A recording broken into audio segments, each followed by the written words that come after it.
Bonjour à tous et bienvenue dans cette vidéo, j'espère que vous vous portez bien, et dans celle-ci on va parler de Shopify et des thèmes 2.0, comment ça fonctionne et ça avec des exemples concrets. C'est parti.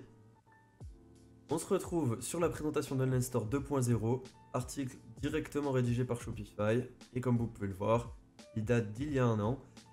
Après des retours qu'on a pu avoir de nos clients sur notre thème, de ce que j'ai pu constater en tout cas, très peu ont compris, assimilé ou utilisent actuellement ces nouveautés-là. Je trouve que c'est assez important d'en parler et chaque vidéo qui suivra sera dessinée étape par étape, d'abord au champ méta, au nouveau système de filtrage ou des choses comme ça. Donc pour l'instant, voilà le sommaire de ce qu'ils ont annoncé. Certaines choses sont uniquement destinées aux développeurs pour faciliter la vie à la création d'un thème. Après, il y a quand même certaines choses qui concernent ceux qui créent leur boutique et qui sont importantes à notifier. La première chose, c'est les sections sur chaque page. Donc n'importe quel thème qui est passé à la version 2.0, désormais l'architecture des thèmes a changé, effectivement. À l'époque, la seule du coup possibilité de modulation des pages, c'était pour la page d'accueil, tout simplement. Désormais, on est passé à n'importe quel modèle de page, ce que j'appelle modèle de page, par exemple les pages de collection, produits, blog, articles, etc. Donc là, vous pouvez moduler vos sections, en ajouter, en supprimer et en mettre jusqu'à 25 par modèle. Et des modèles, vous pouvez en créer beaucoup. Type, si je ne dis pas de bêtises, 1000, ce qui est énorme pour une boutique. Au niveau du cas pratique, justement, de ce que je viens de vous expliquer, on retrouve dans l'éditeur de thèmes tous les modèles de pages différents qui constituent un thème. Si on va par exemple dans le modèle de page produit, comme vous pouvez le voir sur la gauche, on retrouve les sections statiques qui sont soit définies par défaut, tout template confondu, tout modèle confondu, soit suivant certains modèles. Donc là on retrouvera les sections en en-tête, la barre d'annonce ou encore le pied de page. Et tout ce qui est au milieu, ce sont les sections dynamiques qu'on peut moduler en attrapant ici, cacher ou afficher, et on peut en ajouter suivant les sections disponibles dans le thème. Une fois la modulation faite, vous remarquerez qu'on est sur le produit par défaut pour le modèle. À savoir qu'on peut en créer autant qu'on le souhaite. Donc il suffit de cliquer sur modèle, produit 1, hop, et vous pouvez choisir votre référence. Donc, si on part sur produit par défaut, on crée le modèle, on arrive bien dessus. Il nous indique qu'il est attribué à 0 produit et je vous montre juste après comment les attribuer. Vous le modifiez, vous enregistrez et ce modèle sera unique par rapport au modèle produit par défaut et donc complètement dissocié. Ça vous permet d'avoir des pages produits uniques, soit par produit, soit directement par collection ou des choses comme ça. Pour modifier le modèle de page sur plusieurs produits d'un seul coup, si par exemple vous voulez le faire par collection, il suffit de trier suivant la collection que vous souhaitez. Là par exemple je prends celle-ci, vous sélectionnez la totalité, modifiez les produits, vous faites afficher au niveau des colonnes le modèle, nommé template, et là ici vous modifiez. Donc par exemple, si je veux celui que je viens de créer, c'est-à-dire celui-ci, je fais ça, et j'étire. Vous enregistrez, et ça vous permet d'avoir un modèle de page produit pour toute cette collection-là. Et vous pouvez faire ça bien sûr de manière unique par produit, par catégorie, promo ou autre. Ensuite, vous avez les extensions d'applications pour les thèmes avec des blocs d'applications. Ça ne concerne que les applications qui sont mises à jour à la version 2.0.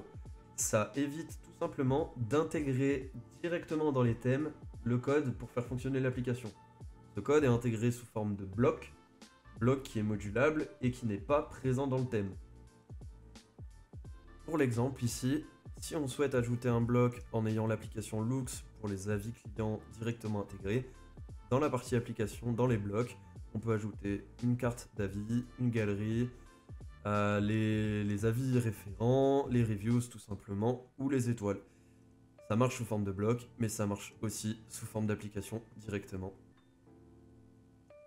Voilà, et vous retrouverez ça suivant les applications que vous avez installées qui ont été converties à la version 2.0 en extension.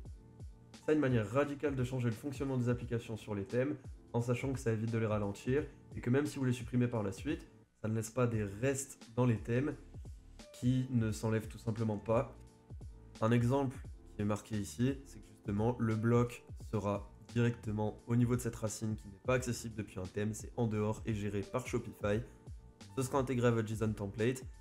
En gros, c'est pour ordonner les différentes sections que vous avez, les blocs que vous avez dans ces sections. Là, il va prendre en compte qu'il faut aller le chercher directement dans les blocs n'étant pas intégrés au thème. Et ça donne le fait d'avoir ces étoiles. Donc là, ils ont fait l'exemple avec l'application de Shopify pour les reviews, et ça marche avec plein d'autres types d'applications qui sont passées en 2.0. On passe au contenu flexible pour les boutiques, en particulier les champs méta. Alors les champs méta, qu'est-ce que c'est? J'en ferai une vidéo entièrement dédiée, c'est pas si facile à prendre en main. Mais quand vous allez dans vos paramètres de boutique, puis champs méta, vous retrouvez l'entièreté des possibilités que vous avez ici. Suivant les modèles de page, les clients, les commandes, les blogs, les articles, etc., vous pouvez créer des champs méta.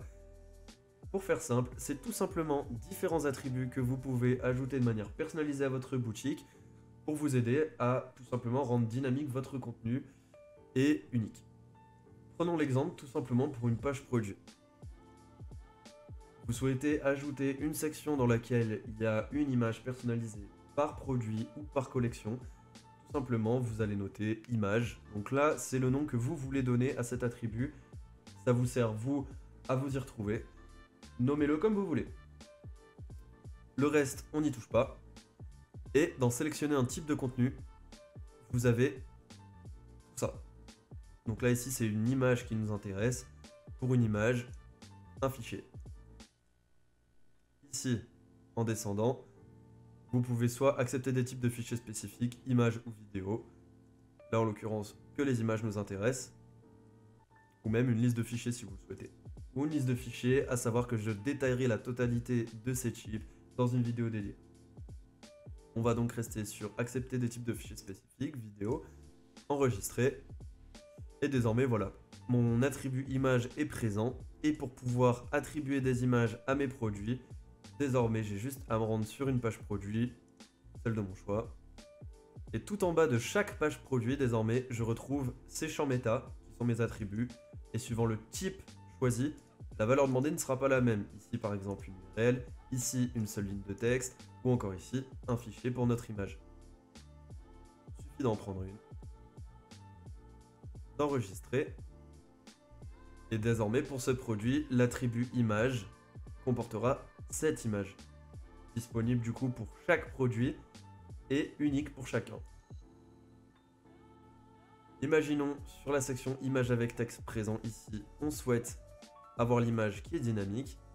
On se rend ici et sur chaque ressource qui peut être connectée de manière dynamique, vous retrouvez ce petit bouton connecter la source dynamique et suivant le type de paramètre, ici c'est une image.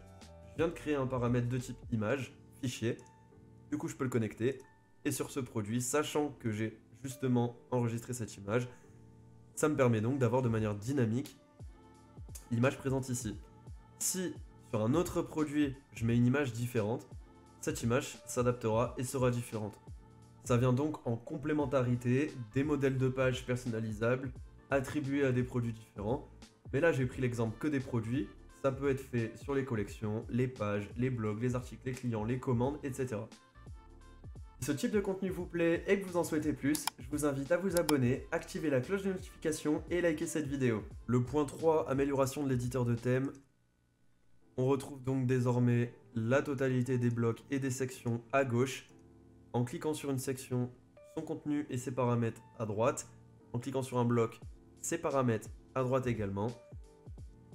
Et vous avez les paramètres de thème, paramètres généraux d'un thème, accessibles directement en cliquant en bas à gauche, avec les différentes rubriques sur la droite. La partie 4 concerne principalement les développeurs, avec de nouveaux outils pour coder un thème, et on va s'intéresser au nouveau thème de référence.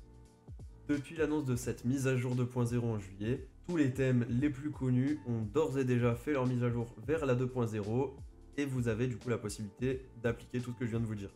Par contre, certains thèmes un peu homemade n'ont pas forcément fait cette mise à jour et n'ont pas du coup ces disponibilités de modèles de page ou de champs méta accessibles. A savoir, et ça c'est très important, que Shopify a tendu à ce qu'il y ait une utilisation minimale du JavaScript avec en thème référence le thème Dawn, celui sur lequel je vous ai donné les exemples précédemment qui est celui.